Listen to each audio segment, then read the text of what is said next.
Hello, listeners, and welcome back to Cobbs Corner. I'm your host, Morgan Cobbs. On today's episode of Cobbs Corner, we're going to be reviewing Elf. Elf is a 2003 Christmas classic directed by Jon Favreau and starring Will Ferrell and Zooey Deschanel. Raised as an oversized elf, Buddy travels from the North Pole to New York City to meet his biological father, Walter Hobbs, who doesn't know he exists and is in desperate need of some Christmas spirit. The movie is directed by Jon Favreau, as I mentioned before. It is written by David Berenbaum, stars the aforementioned Will Ferrell, along with James Caan and Bob Newhart. Let's go to Cobbs Corner.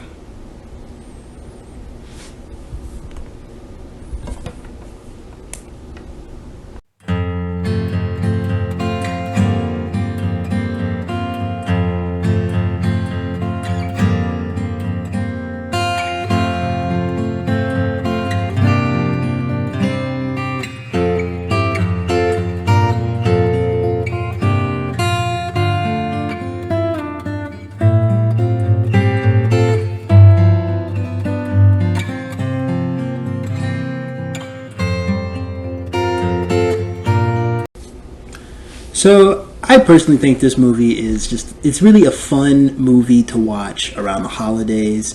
Like, it's definitely a Christmas staple of mine. I mean, feel free to comments down below, like, let me know. Well, I recognize that this episode will be coming out in June. It is currently, as of the recording of this episode, it is June of 2023, and we are not in the Christmas season. You know, it's been 6 months after last Christmas. We still got 6 more months to go until Christmas. So, really, this was kind of my first time watching a movie out of season. But anyway, on with the highlight reel. So, this movie, it follows a baby who is put up for adoption at birth and makes his way back to the North Pole and with Santa Claus, and he's raised as an elf. So pretty much he's technically a human, but he's raised by elves. He's in an elf world, and you know, we see growing up how he kind of will fall behind fall behind in like the toy making, which is every elf's dream. He's giant in the shower, and he's like the biggest one in his class, and so clearly he's not an elf. You know, clearly, you know, he's like the tallest person in the North Pole, with the exception of maybe Santa Claus, and yeah, but all he's known is this elf world. He even has an adopted father who took him in, and yeah, he just kind of lives his life in the North Pole. He never leaves. But then, upon finally realizing that he is in fact a human, Santa sends him to New York City. But again, he's not really that keen to like the ways of like Western society and the ways of like the world, even because he's never left the North Pole. He makes his way down to New York. And, you know, I think that's really when, like, the laughs start, you know. I mean, this movie's very, very quotable. Like, there's the whole line, like, "Bye, buddy, hope you find your dad. Thanks, Mr. Narwhal." Makes it to New York. He starts eating gum off the street. He starts, like, running around, like... Now, revolving door, you see now, if I ever own, like, an office building, if I ever own any building that has a revolving door, I would definitely like to... Okay, and I'm saying this as an adult, not even as a child... Just run through that revolving door and just keep going and going and going. Or just to like have a revolving door and just for that purpose, not for walking in and out of like buildings or anything. Like, we're just gonna have a revolving door just as like a as like an adult roller coaster kind of thing, you know. You just adult merry-go-round or tilt-a-whirl, you know. But yeah, then he finally actually tracks down Walter Hobbs, you know. Oh, and the elf's name is Buddy. You know, he goes by Buddy. So Buddy tracks down the elf. Tracks tracks down Walter Hobbs. And this is what happens when you stop scripting your episodes, guys. And tracks down Walter Hobbs, who is his birth father. He's his birth father who fell in love in high school, and Buddy's mother had put Buddy up for adoption at birth, and Walter Hobbs has lived his whole life not even knowing that Buddy existed. Walter Hobbs, he works at a publishing company at the Empire State Building. And after Buddy shows up and says like, "You're my dad," and he starts singing this song off the top of his head. He's like, "Guess what? I love you. I love you. I love you." It's like they think he's like a Christmas gram. And then Walter's like, I mean, most people just kind of put my name in Jingle Bells or whatever, but So Buddy's escorted out by security, and they tell him to go back to Gimbel's. Now, generation gap. I don't remember Gimbel's, like the department store. Like I don't remember there ever being a shop called Gimbel's. I know that it exists because of this movie, and I'm not sure the exact year that Gimbel's went out of business, but it was probably around the time of this movie came out. This movie came out 20 years ago, so maybe Gimbel's was out of business either 2003 or 2004, or before that. So my guess is production was probably 2002. So, but yeah, he goes over to Gimbel's, tries a fragrance spray. It's like a perfume, but he like puts it in his mouth, and I tell you, this movie's just hilarious. I know. Goes over to I guess Santa's workshop area. Goes over to Santa's workshop, and then the boss is played by Faison Love. Yep. Boss is played by Faison Love, and then he meets another employee, played by Zoe Deschanel. Jovi played by Zoe Deschanel, and Walter is played by James Caan, as I'm reading through IMDb, and Bob Newhart plays Papa Elf. So yes, the Gimbel's manager played by Faison Love, and Buddy just starts kind of singing randomly. He even like asks Jovi about like singing, and he says like, "Oh, singing is just like talking, except louder." And it's like watch this. I'm singing. I'm in a store and I'm singing. I'm in a store and I'm singing. And then the manager's like, "Hey, there's no singing in the North Pole." It's like, "Yes, there is." "No, it's not." And then Buddy keeps going back and forth with the manager. It's like, "This isn't the North Pole." He's like, "Yes, it is." "No, it's not." "Yes, it is." "No, it's not." "Yes, it is." "No, it's not." "Yes, it is." "No, it's not." "Where's all the snow?" It's like, because Buddy's actually from the North Pole, so he knows he's not in the North Pole. But the manager doesn't know that. So yeah, that happens. I guess he starts working at the Gimbels, and then at closing time, the manager says, "Tomorrow, 10 a.m., Santa's coming to town." And then Buddy freaks out, "Santa! Oh my God!" So Buddy stays the night and makes a great display for Santa. Really amazing display for Santa. And probably the funniest scene in the movie. Santa shows up the next day, and I think this Gimbel Santa is played by Artie Lang, Lange, Long. Apologize if I mispronounce anybody's name. And all the kids are going crazy for Santa, like Santa, and then Buddy's standing next to them, but he's like the only like man child there. It's like, "Hey, Santa, it's me, Buddy," and like, yeah. And then they send up the first kid, and then Buddy goes over to Santa. It's like, "Hey, you're not the real Santa." To which the Gimbel Santa says, "What are you talking about? I'm Santa Claus." Oh. It's like, if you're Santa, then what song did I sing for you on your birthday last year? "Well, happy birthday, of course." He's like, "You smell like beef and cheese. You should be ashamed of yourself. You sit on the throne of lies." And then eventually, Buddy rips off the fake beard of the Gimbel Santa, and the two of them start fighting. And I never understood this about kids. No disrespect to any of actual kids who are listening to my podcast. I realize my listener population is majority between like the ages of 18 and 25. But for the kids listening, why do you guys all of a sudden just start yelling instantly? Just like whenever something bad happens, like everybody just starts yelling, just like they all started just yelling as the two men started fighting, and then like the Gimbals manager got involved. It's like Buddy goes to jail. There's one phone call. He calls his father, Walter Hobbs, who then bails him out. Walter Hobbs, who then bails him out, and then I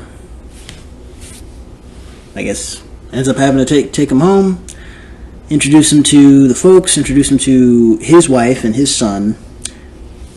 His wife, Deb, or no. No, his wife Emily, played by Mary Steenburgen, and his son. Well, I'm not sure who plays his son. Introduces him to his folks, and he realizes that humans eat real food and not just candy canes and candy corns and syrup, and so we have some laughs. Buddy gets in a snowball fight. With, I guess, his brother, Walter's other son. And overall, I mean, this movie, we see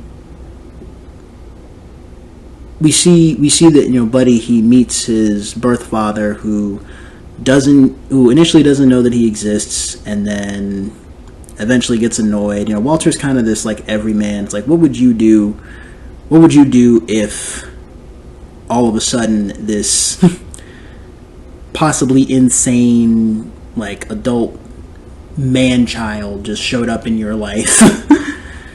It's possibly insane, like adult man-child just showed up, and what if this person is your son? And like, what do you do now? They even have like a whole DNA test, and Jon Favreau, who is the director of this movie, he actually makes a cameo in this movie as the pediatrician who does the blood test.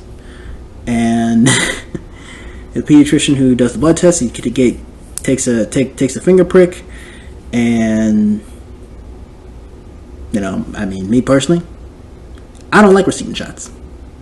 I don't like finger pricks, shots. I used to hate them. Not so much the finger pricks, but the needles, shots as a kid. That was just, oof, man. I got some. In hindsight, they're funny stories, but doctor's visits. I mean, it was scary back then for me at like 5-6 years old, but look back and laugh now. But still to this day, going to the doctor's office, getting all these finger pricks and stuff, and this. But turns out, Buddy is the blood relative. He is the biological son of Walter Hobbs. And yep, but he is the biological son of Walter Hobbs, and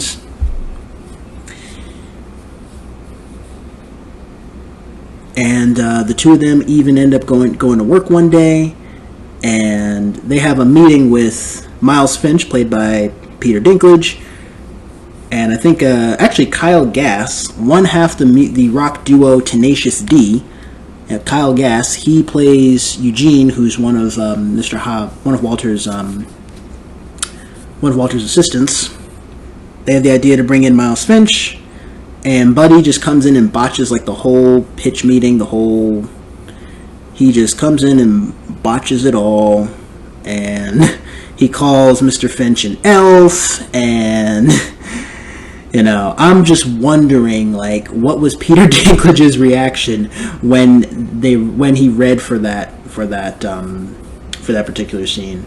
It's like, what was his reaction? Because Peter Dinklage, I'm a fan. I am a fan of his. Everything he's done, from like X-Men: Days of Future Past to Avengers: Infinity War, Elf. I know he was on Game of Thrones, a show that I have not ever watched.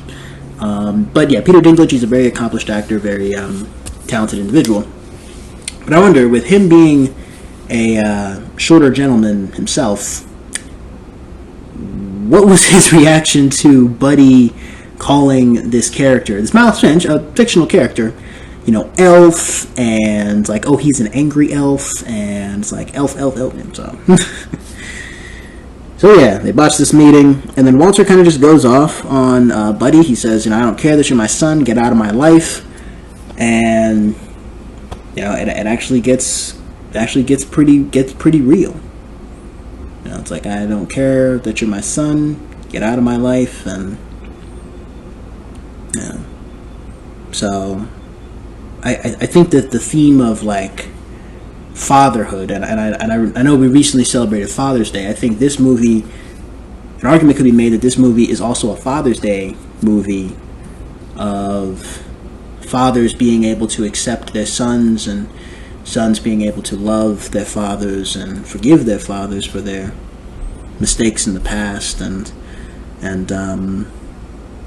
there's even a scene where Fulton, who I guess is one of the higher ups at the publishing company, played by Michael Lerner, Fulton, he shows up, I think, it's Christmas Eve, and Walter's got to do this book pitch. He's doing a pitch, but then Walter's son comes in and sort of interrupts the meeting, and then Fulton, he says, kid, you got to get out of here. We got to do this pitch. To which Walter says, like, Mr. Fulton, don't tell my kid what to do. Can we please do this another day?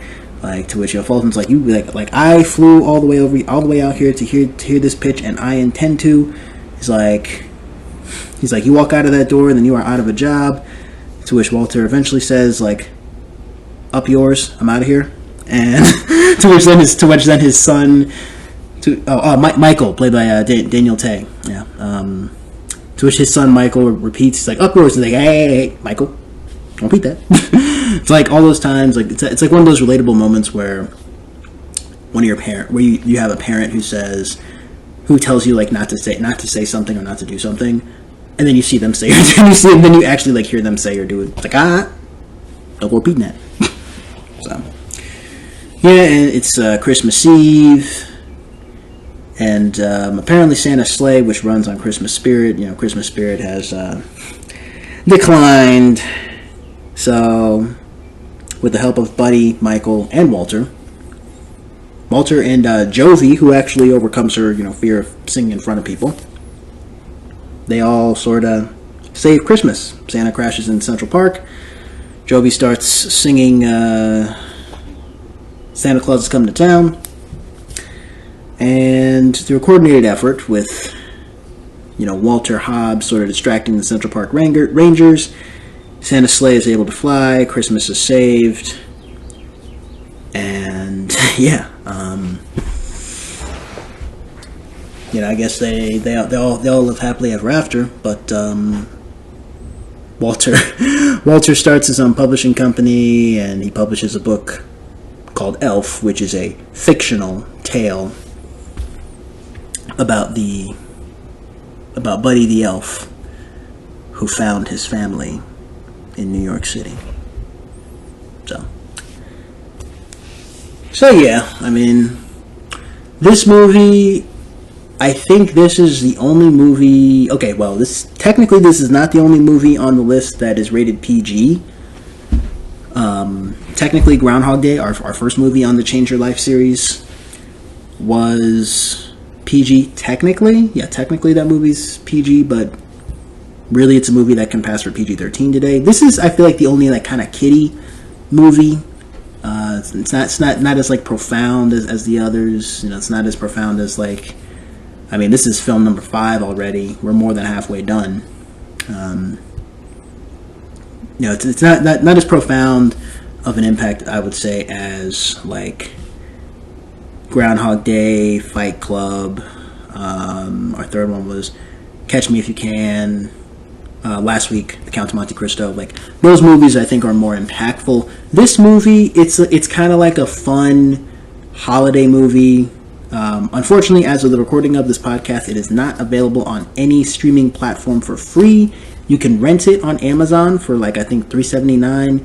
You can, I think, purchase it on YouTube. What I did was I purchased the movie on YouTube Movies, and it was like a special edition where they had like all these like tidbits and like fun facts come up during the movie. It's almost like for the older Gen Z, for the older Zoomers listening, like myself, we'll say maybe anybody between the ages of, gosh, I don't even know.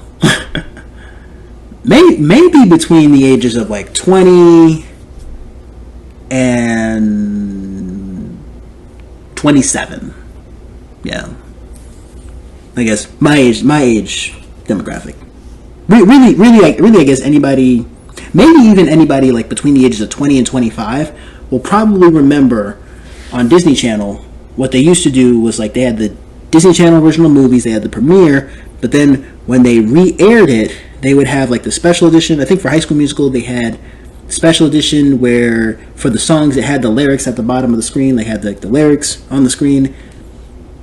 And then I think they had the What's What edition, not just for High School Musical, but I feel like remember for like Wizards of Waverly Place the movie, they had like the What's What edition, which is kind of like the IMDb.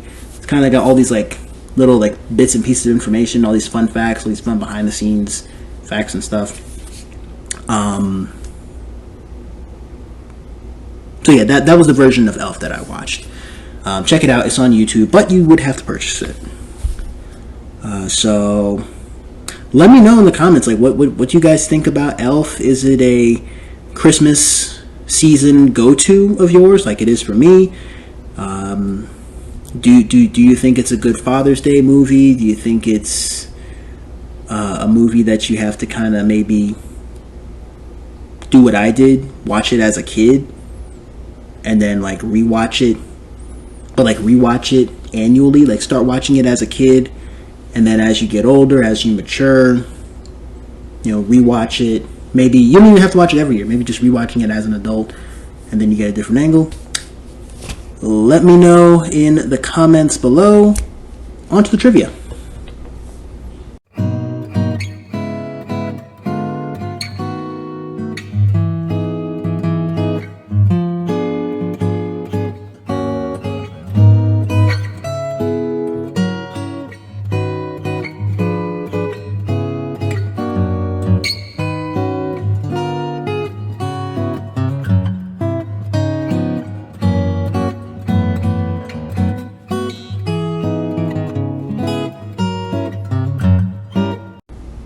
Okay, so right off the bat, just looking at my IMDb, who was almost Buddy the Elf? Jim Carrey as Buddy the Elf? It almost happened. Check out who else almost starred in your favorite Christmas movies. Okay, well, that's a video that I have to watch, but hey, Jim Carrey as Elf, he would have killed it, okay? I mean, I'm glad that we got Will Ferrell as Buddy the Elf, but man, if they had Jim Carrey, he would have done great. Yep, Jim Carrey would have killed it.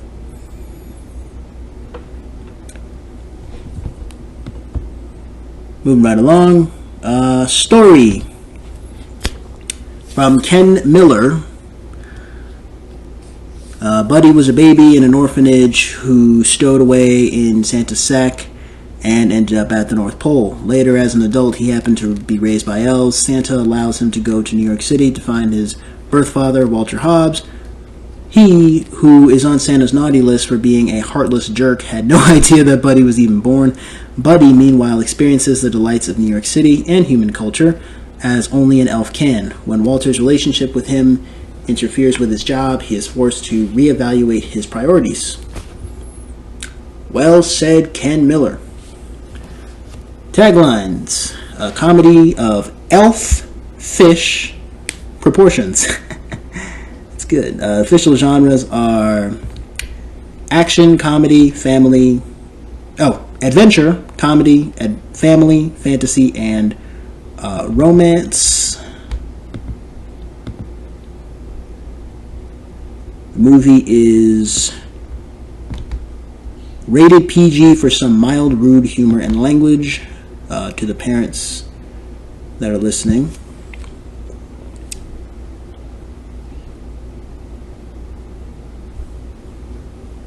Did you know? All right, some actual trivia. I call this the trivia section. Several minor traffic accidents occurred when Will Ferrell walked through the Lincoln Tunnel in his costume because people were so surprised and distracted from their driving to see him wearing an elf outfit.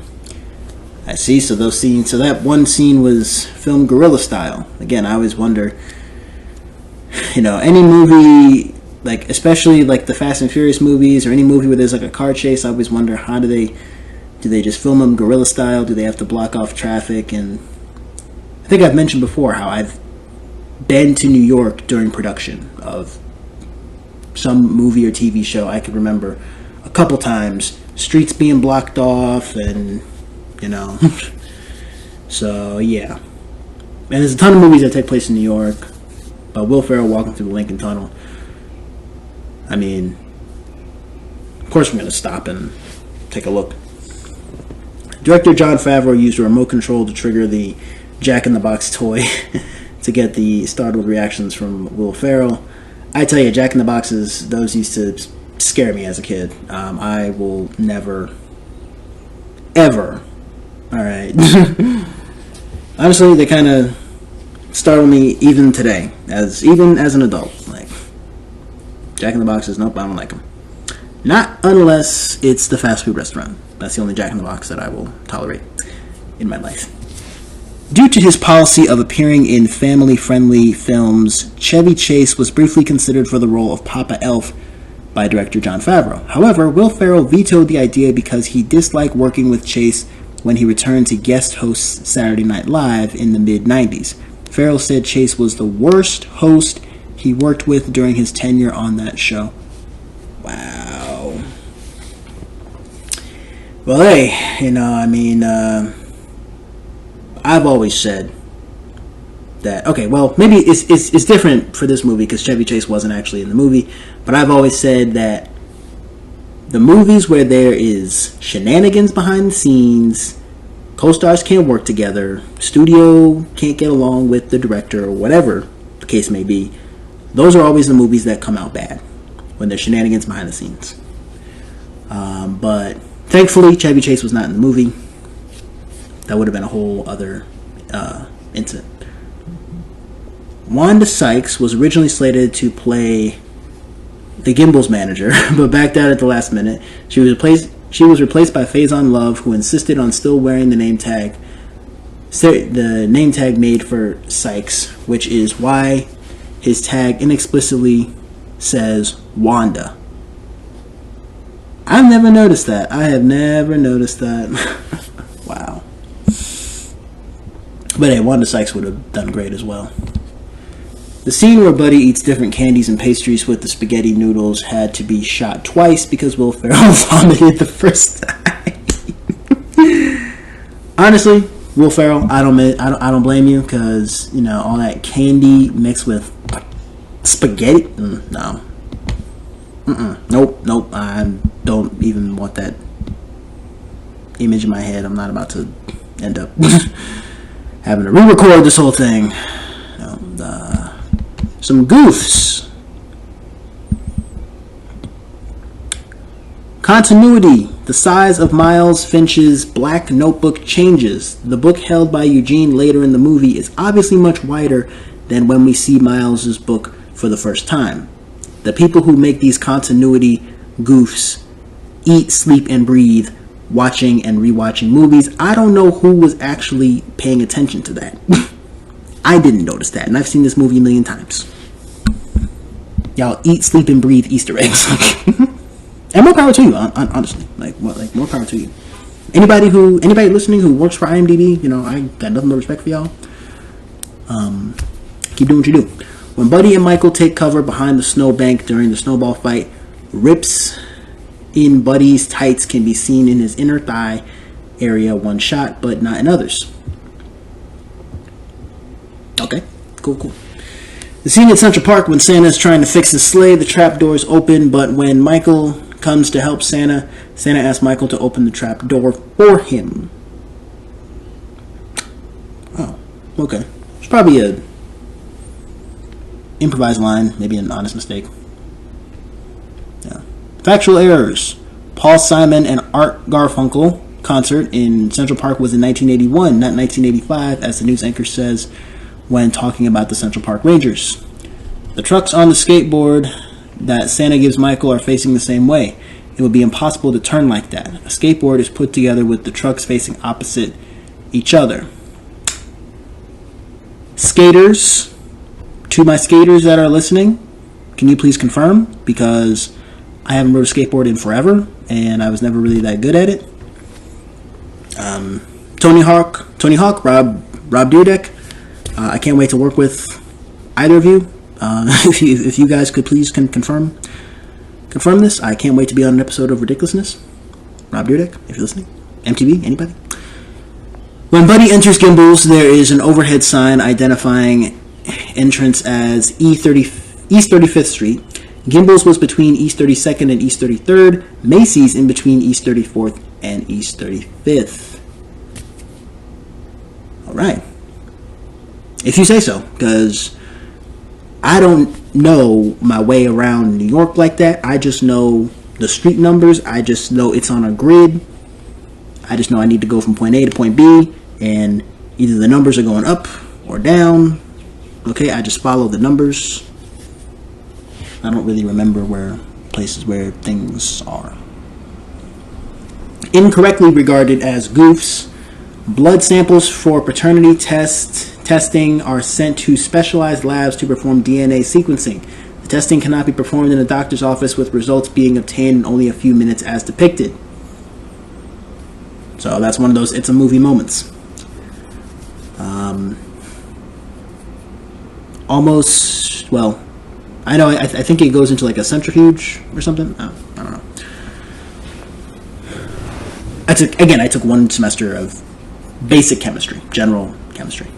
So, I don't do blood. Almost everything about Walter Hobbs' publishing company is wrong. Companies have a long queue of books that they work on, so they wouldn't waste time working on brainstorming a single book for weeks at a time. They also get their book manuscripts from authors who reach out to them rather than the other way around. It's unclear what Walter even does at work if there isn't a bunch of books to be working on in the queue. Whew, man. Alright, yeah. Maybe it's a movie moment, maybe it's a kid's movie moment, but thank you for clarifying. Thank you for clarifying, IMDb, that publishing companies. I could imagine, because like companies like Penguin Publishing and Random House. Those are the only real publishing kids book publishing or publishing companies that I can really think of.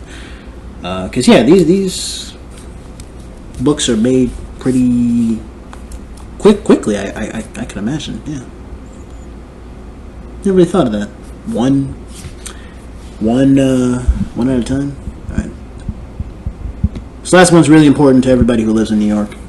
While giving Buddy advice for his trip to New York, Santa adds that there are about 30 Ray's pizzas they all claim to be the original, but the real original location is on 11th Street. However, Santa is incorrect. He is referring to famous Ray's Pizza, which was located on 6th Avenue and 11th Street and operated between the 1970s and 2011. In actuality, the first Ray's Pizza, which operated between 1959 and 2011, was located at 27 Prince Street on the northern edge of Little Italy, Manhattan. Haven't been to Little Italy in like 14 years. I was visiting my aunt who lived in Harlem at the time. I will definitely have to go back to Little Italy, go back to all these original Ray's pizzas, get some gelato while I'm over there, because yeah, I mean, who doesn't love pizza? But come to New Haven. Yes, you definitely got to come to New Haven, Connecticut, regardless of where you're listening from, I mean, New Haven, Pretty sure we invented pizza. We definitely invented the hamburger. The hamburger was invented in New Haven, Connecticut. All right, at a place called Louis Lunch. Don't let anyone tell you any different. Okay, Connecticut, we invented the hamburger. I'm pretty sure pizza is well, either it is the official food of the state of Connecticut, either it is the official state food, or there was some sort of like resolution, some sort of like either resolution or like bill in the Connecticut state capitol in Hartford. They wanted to make pizza the official state food of Connecticut, but I'm not sure if that went through or not. All right. I'll read one quote. Buddy, thinking Miles is an elf, do you want to borrow a reindeer to get down here? Did you have to borrow a reindeer to get down here? Miles Finch, hey Jack Weed, I get more action in a week than you've seen in your entire life. I've got houses in LA, Paris, and Vail, and each one a 70-inch plasma screen, so I suggest you wipe that stupid smile off your face before I come over there and smack it off. You feeling strong, my friend? Call me Elf one more time. Buddy, after a pause, he's an angry elf. And then Mike promptly attacks him. The more you buck around, the sooner you gonna find out. So yeah. Crazy credits. The snowman closes out the movie by saluting and winking at the camera. Okay. Connections. This movie was featured in Late Night with Conan O'Brien. They had guest stars James Caan, David Cross, and Greg Berhart. Soundtrack, Pennies from Heaven, 1936. That song's been in a couple movies. Here's one user review. A really nice, funny movie for Christmas despite a little bit of the inevitable smalts. Accidentally finding his way into Santa's bag one Christmas Eve, little baby orphan Buddy ends up in the North Pole, where he is raised by the elves as one of their own. As he gets even bigger and less suited to the elf lifestyle, he is told about his real father and decides to go to New York to find him. However, Buddy's natural smile and elfish enthusiasm doesn't really fit in with New York, not to mention a father who rejects him. When I first saw the trailer for this film, I laughed slightly, but I also thought that it could easily be just awful. Despite this fear, I decided to go and see it on the basis of seeing Ferrell in the reloaded MTV spoof on the DVD and being very funny. I was glad that I did, as the film was refreshingly funny, very enjoyable despite the weaknesses inherent in a seasonable film of this nature. The jokes are a mix of adult and children, but not separately. The humor is of a nature families can all enjoy rather than being a one for me and one for the kids type. The film does get a little sweet towards the end, but it manages to avoid this usual trap for the majority of the film and can't be expected to not be all Christmas cheer at some point.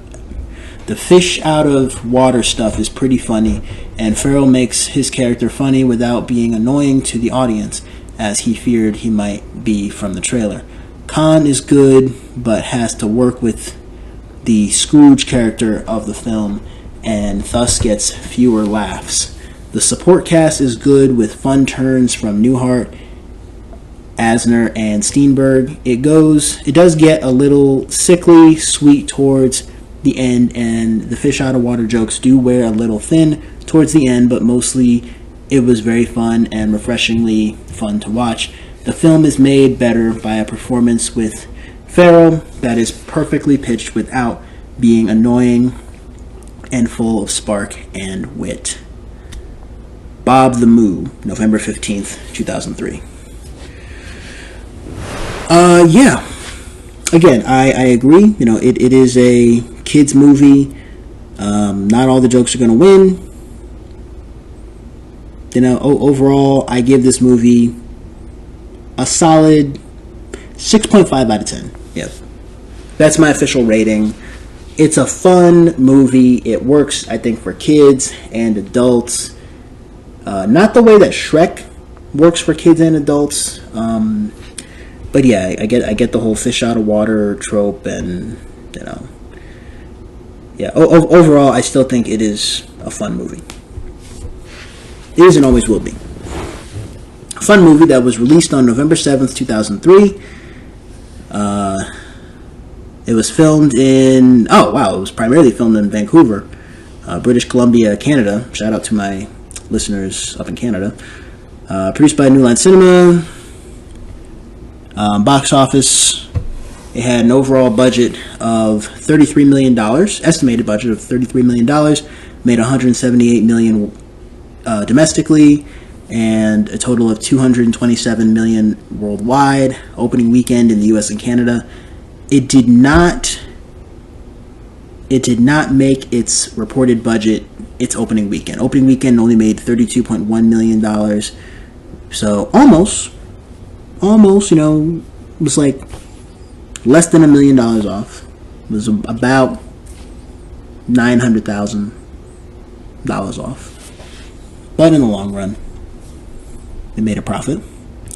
Technical specs, runtime's an hour and 37 minutes, so this movie's not even really that long. Aspect ratio 1.85 to 8. Shot in color. And that's about it for Elf.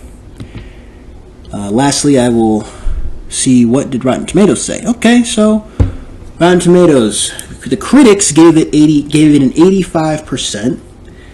The audience, and that's 200 reviews combined, 85%. So certified fresh. Audience score 250,000 plus ratings, 79%. I'm with the audience on this particular movie because again, I don't consider it to be like one of the greatest films of all time, and I don't even consider it to be. It's a Christmas classic. I put it maybe. I don't know. Maybe it's like a top 10 Christmas movie of mine. I wouldn't put it above like Home Alone or anything. You guys can let me know now if you want. What are your top 5 like Christmas movies? I'll probably put that poll out there. It's probably going to be out there like on like my Instagram. Make sure you guys are following me on Instagram, which I'll talk about in the end of the episode. I'll probably put that poll out in December, when we get to the Christmas season. The critics' consensus: a movie full of Yuletide cheer. Elf is a spirited, good-natured family comedy, and it benefits greatly from Will Ferrell's funny and charming performance as one of Santa's biggest helpers. Yeah, I mean, Will Ferrell is a very, very fun actor. He's a very, very funny individual. Like I said, I enjoyed this film. Let me know. Feel free to let me know in the comments down below, or on Instagram via comments on Instagram, or direct message. Let me know what you guys thought about Elf. What do you guys think about Elf? What do you guys think of today's episode? Do you side with the 85%, or do you side with the audience score of 79%? Let me know. I'd love to hear from you guys. Make sure to, if you liked what you heard today, be sure to give us a 5-star rating on all of your listening platforms. And I will even be selecting a few of them to read. Just make sure that when you leave a review or you leave a comment, make sure that you specify that it's okay to read, and I'll read it during an episode, and some of you will actually get to have your reviews and your comments read during the live episodes. That is something I would like to do. And I can't believe this episode is the 50th episode of Cobbs Corner. Can you guys believe it? 50 episodes. This podcast has been around for one whole year. We've got 50 episodes out now. You're listening to episode 50. Our next milestone is 75. I think 75 is our next milestone, and then 100 after that. I got some really big announcements coming for the 100th episode. I'm not sure when that will be. Maybe this year, maybe next year. Who knows? But thank you guys so much for your continued love, your continued support, your continued, listening to this podcast over the last year and, 50 episodes. So, next week we'll be reviewing Limitless, which is a movie with Bradley Cooper from 2011. And that will be movie number 6 on our Change Your Life series. There are 8 movies. There are 8 movies total. We will be on movie number 6. Be sure to follow Cobbs Corner on all social media platforms. All those links are in the show notes below. Turn on your post notifications because I drop a new episode Friday mornings at 10 a.m. Eastern Standard Time, and you definitely don't want to miss out. I'll talk to all of you in the next episode.